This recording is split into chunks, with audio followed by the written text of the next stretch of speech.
the interview that you were seeing there was done shortly after I bought it. I think I bought it at the end of '78, and we were just starting on our remodel at that time. So we basically did two remodels. One, we made it livable for us as soon as we bought it, and then in 1983 to 1984, it became the designer showcase home, which was I guess a partnership between Save Our Heritage organization and I think it was the uh, ASID, Association for Interior Designers. They get together and once a year they would pick out a house and every designer would get a different room and they'd work on it. And I'll tell you, you could certainly tell they had different designers in every room when they finished. What inspired you to first purchase this mansion? I think the fact that it just became available, and I had been living at the time in um, a little beach cottage in La Jolla, down near the Wind and Sea Beach. Actually, it was at the foot of Prospect. And I heard this property came on the market. First, there was rumor that Barbara Streisand bought it. I think Neil Morgan had something in his column about it, but it turned out to be totally rumor. And so I looked into it and thought, boy, it'd be fun to own a castle. I always kind of looked at myself as a prince anyway, so thought it'd be fun to have it. So I ended up buying it in 1978. Believe it or not, it was the most expensive home to sell in Del Mar, and the purchase price was $600,000.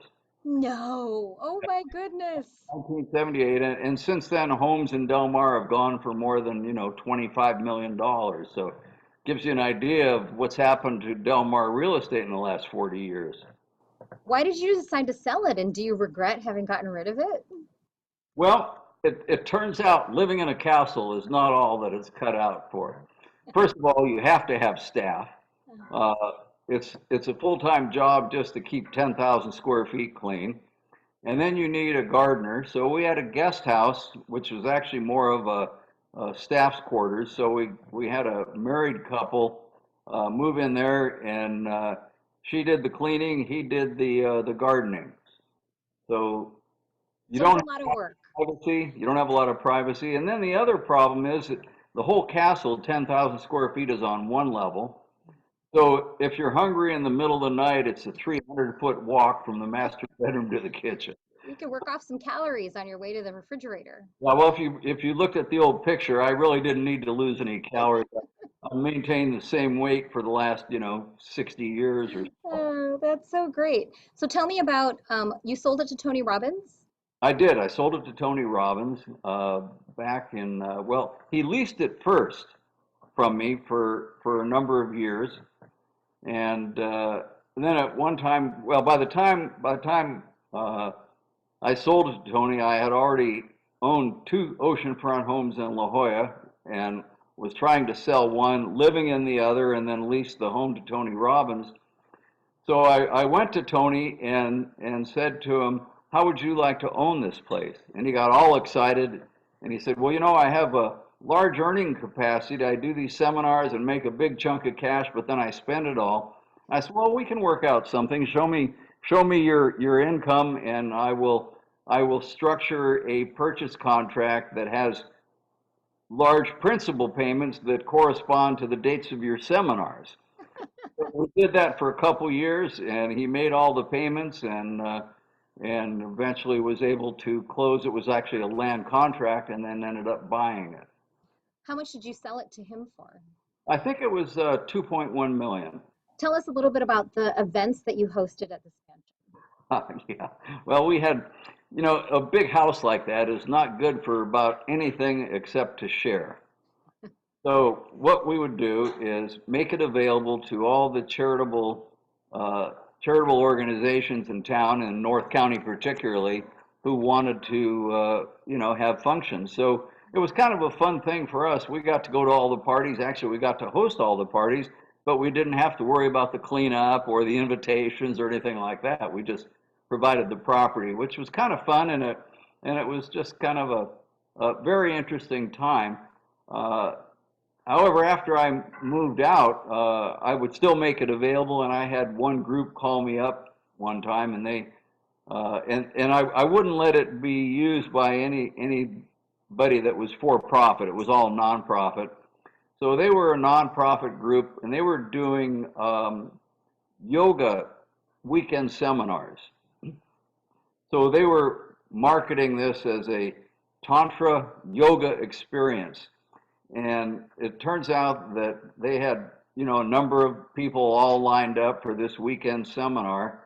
And they contacted one of the local radio stations that in the morning they have these kind of talk shows, like I think it was Jeff and Jer or something like that many years ago.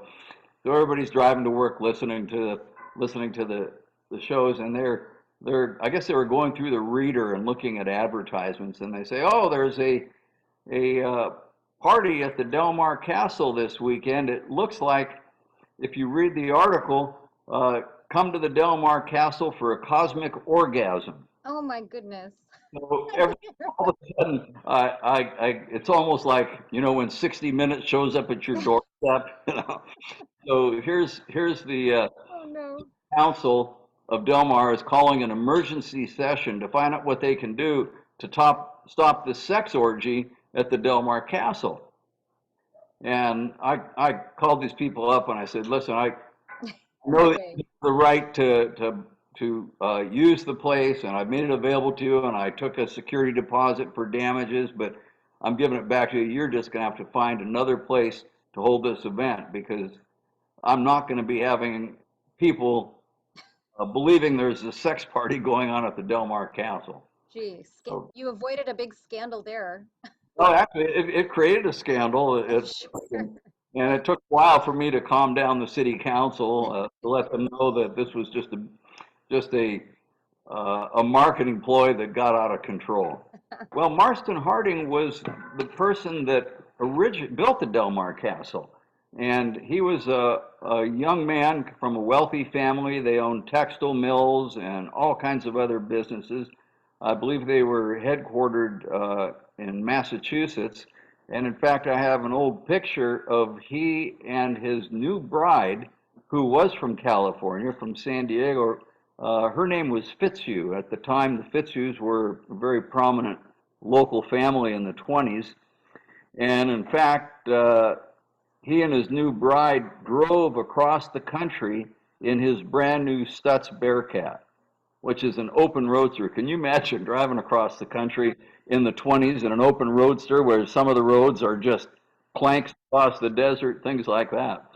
So they came to San Diego and bought the property in 1925, and they hired San Diego's most famous architect at the time, or one of the most famous architects, Richard Requa. Richard Requa did a lot of the buildings in Balboa Park. I think he did the space, no, I guess it's one of the buildings there. I can't remember. Down below where the lower part of Balboa Park, it was the Air and Space Museum, I think. Mm-hmm. And they had a rotunda, which was originally the Ford Center down there, which now I'm not sure if it's what it's being used for, maybe the Hall of Champions or something. We reside in San Diego on top of the Emerald Plaza, a building that I designed 25, 30 years ago, and I kept the top two floors above the Westin Hotel as our residence. Being able to see the old house again, the old mansion, what's your fondest memory from that time period of that home, the mansion? I would think the ability to live the Gatsby life for a period of time. It was just a special time in our life.